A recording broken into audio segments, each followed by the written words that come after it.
This is History You Didn't Learn in School But Should Have. The Warmth of Other Suns by Isabel Wilkerson tells the story of the Great Migration, and it took place roughly around 1915 to 1970. If you don't know what the Great Migration is, it was essentially a very quiet yet impactful underreported event in American history. Black Americans in the South headed north to escape Jim Crow laws and the caste system. They moved from states like Alabama, Florida, Louisiana to states like New York, Detroit, LA. The author, Isabel Wilkerson, on her mother's side, she is descended from Southern Black Americans who fled to the North.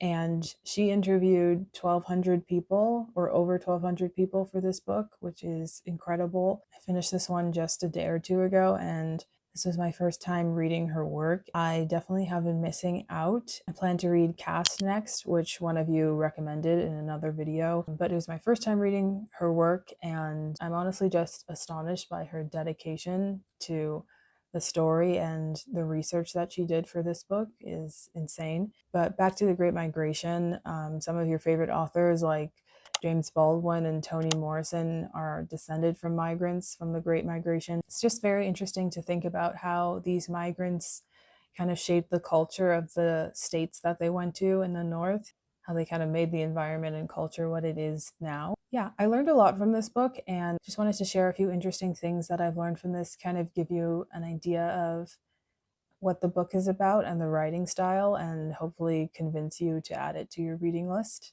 I didn't know a lot of this information. You might already know this, but I'm also Canadian and don't know a large amount of American history, but I'm always trying to read and learn history about other countries. So I'm just going to go through some interesting things that I noted, just found really informative, like how in the 1920s, Black kids could only go to school when they weren't needed to pick cotton.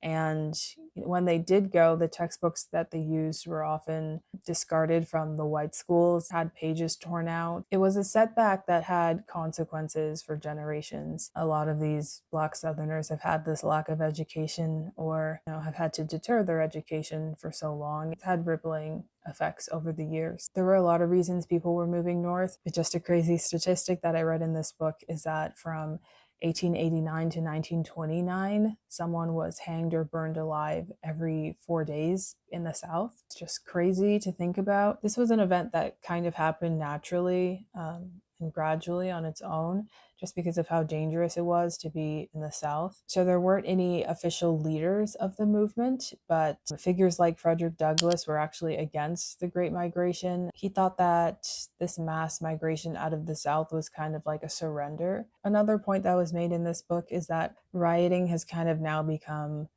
an urban phenomenon or association. And from 1863 to 1921, like when the Tulsa Race Massacre occurred, rioting was more centered on lynchings and white supremacist or racial violence. Those were always its origins, and it's now become, an urban association. There's so many facts that I can talk about that are in this book, but I just wanted to keep this short and kind of give you guys just like a short summary of what this book is about so you can get a feel for it. What's very interesting about the writing style in this book is that she talks about this point of history through the stories of three people who fled north. So we have Ida Mae Brandon Gladney, who left in the 1930s, George Swanson Starling left in the 1940s, and then Robert Pershing Foster left in the 1950s. So she uses their stories to kind of show the change in time and how things in the South evolved. But in all three of their cases, she shows why they chose to leave and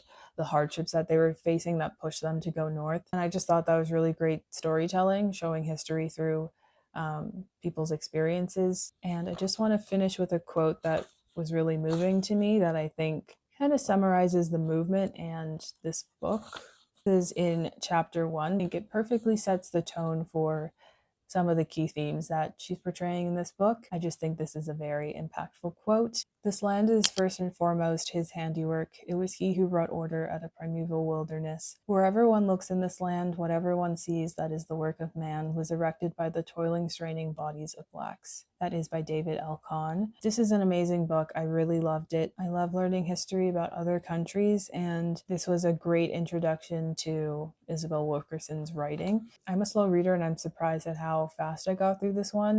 I think because it's so engaging and informative. And it's just fun to learn history that's not normally talked about and is often kind of buried and not included in textbooks. In other news, the book club is active on Fable, and we have begun reading the Odyssey for January. People have been introducing themselves. It's so fun to see where all of you guys are from. And if you're a slow reader like me, don't worry because we're taking the whole month to read it. So there's no pressure. You can take your time and have fun with it. The link is in my bio. It's also in the description. And there's a free ebook to read once you sign up on Fable. Please leave your own history recommendations and let me know if you've read this one before.